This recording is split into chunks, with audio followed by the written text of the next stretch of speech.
aventuriers se regardèrent les yeux dans les yeux. C'était difficile pour certains, le hobbit par ses mains, avec son soleil, et puis sa taille.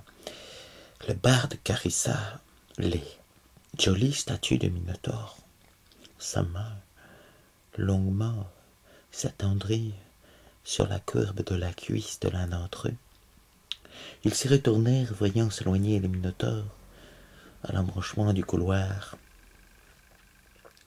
Et puis regardèrent de l'autre côté du couloir un embranchement ôté. Là-bas s'y trouvaient Gorgone et Méduse qu'ils devaient affronter. Et tous regardèrent le barde.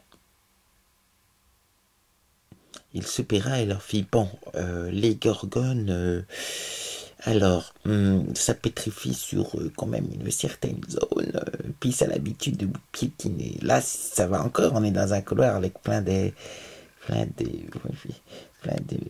belles statues de Minotaure, mais dès qu'on aura passé le couloir hanté, elle risque de vouloir nous charger.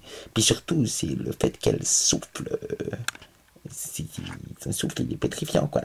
On risque d'être plusieurs à être pris dedans. Ouais, il y a que des taureaux dans ce labyrinthe, Finlin.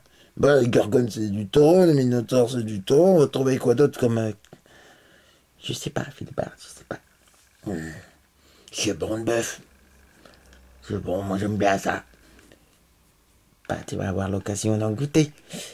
Fit la voleuse. Et en ce qui concerne la méduse, a-t-elle une faiblesse? Le barde réfléchit, fit non, pas vraiment. La méduse, c'est une légende que sa tête, quand on la tient, si on coupe la tête, déjà si on coupe la tête de la méduse, elle est morte. Donc ça devrait quand même être suffisant pour la tuer.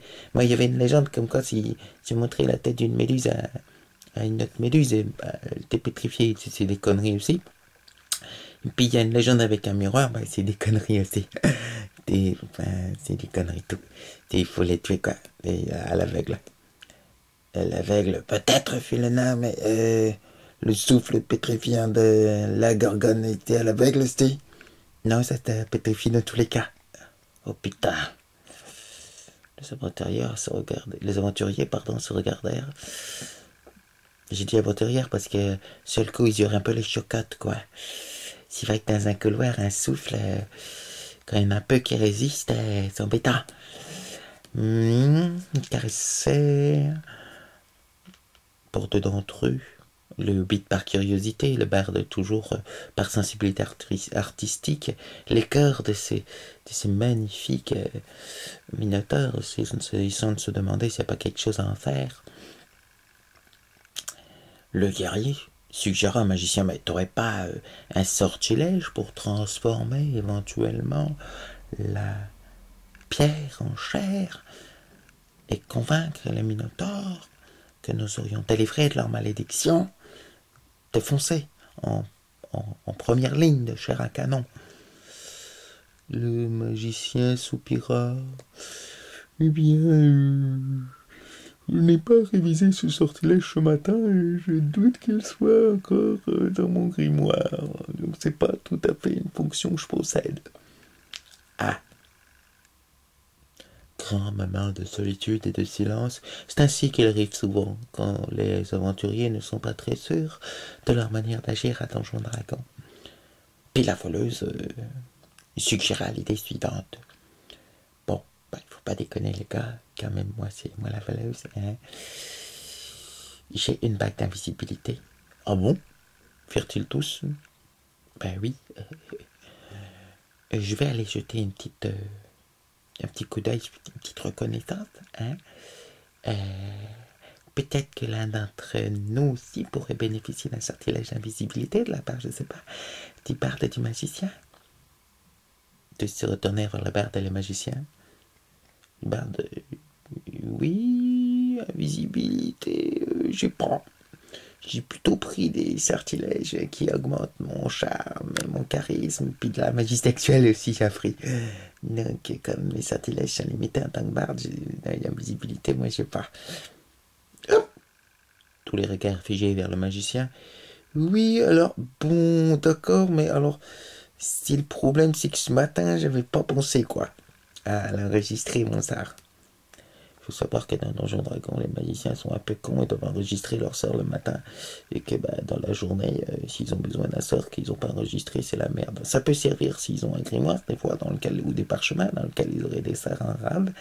Mais là, le magicien, en fouillant dans son sac, constata que le sort qu'il avait en rame était plutôt aussi un petit peu du genre du barde, comme ils avaient participé à des soirées un peu olé olé. Il avait tout fait pour augmenter son charisme, son charme, ses capacités de relations sociales. Donc l'invisibilité est là. La voleuse se gratte à la tête. Bon, alors je vais devoir y aller toute seule.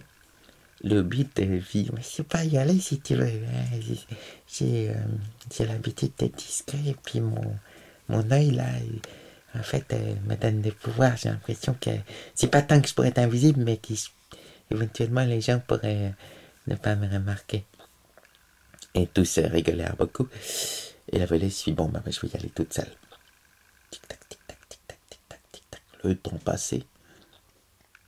De l'autre côté, ils entendaient les mufles et le rugissement des minotaures. Et la voleuse s'engagea dans la haie des minotaures statufiés pour arriver au couloir hanté. À droite, un cul-de-sac. À gauche, un cul-de-sac. Oh, oh. Il devait y avoir un mur illusoire. Toujours à gauche. Ça, c'était le créneau de la voleuse. Je sais, ça arrive. Il y en a qui sont comme ça, toujours à gauche. Elle s'engagea et fit appel à ses talents pour détecter s'il y avait un piège magique. Oui, il y en avait un. Elle mesura l'intensité du piège et se dit qu'elle avait exactement 65% de chance d'y arriver. 35 de loupé.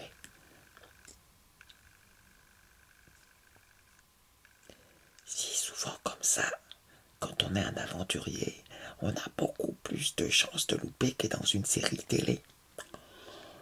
Elle fit donc son possible et désactiva le piège magique. Puis pénétra à l'intérieur du mur illusoire. À droite, puis à gauche, puis à gauche, puis à droite, parce que les autres aboutissaient à des cul-de-sac. Elle arriva dans une salle où elle vit 3 gorgones et 2 méduses. Les 2 méduses étaient en train de jouer aux osselets. Ça peut arriver avec des autres serpents, alors que les 3 gorgones étaient en train de brouter dans un coin. 5 à moi toute seule, pensa-t-elle, ça va être compliqué. Elle repéra très bien les lieux et se dit que ça pourrait être bien qu'une bonne boule de feu puisse toucher tout le monde. Elle refit demi-tour et rejoint le groupe, toujours discrètement. Et là, elle dit au magicien que ça serait à lui d'être invisible et de nettoyer tout le monde. Les séminaires des étoiles soupira. J'ai compté suivre la voie du sage. Là, tu me demandes de suivre la voie du guerrier. Et tous insistèrent auprès du magicien. 3 ou 4 minutes plus tard, le magicien passait la mûrie le soir, s'entend bien, sinon il subirait l'ire de ses compagnons, et vit effectivement les 5 créatures plus ou moins réunies dans la zone où sa boule de feu pouvait cueillir tout le monde.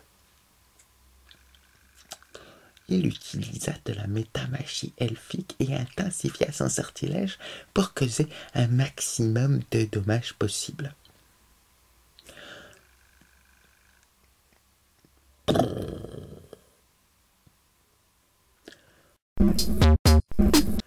Trois ou 4 minutes plus tard, les aventuriers n'entendirent pas revenir leur ami le magicien.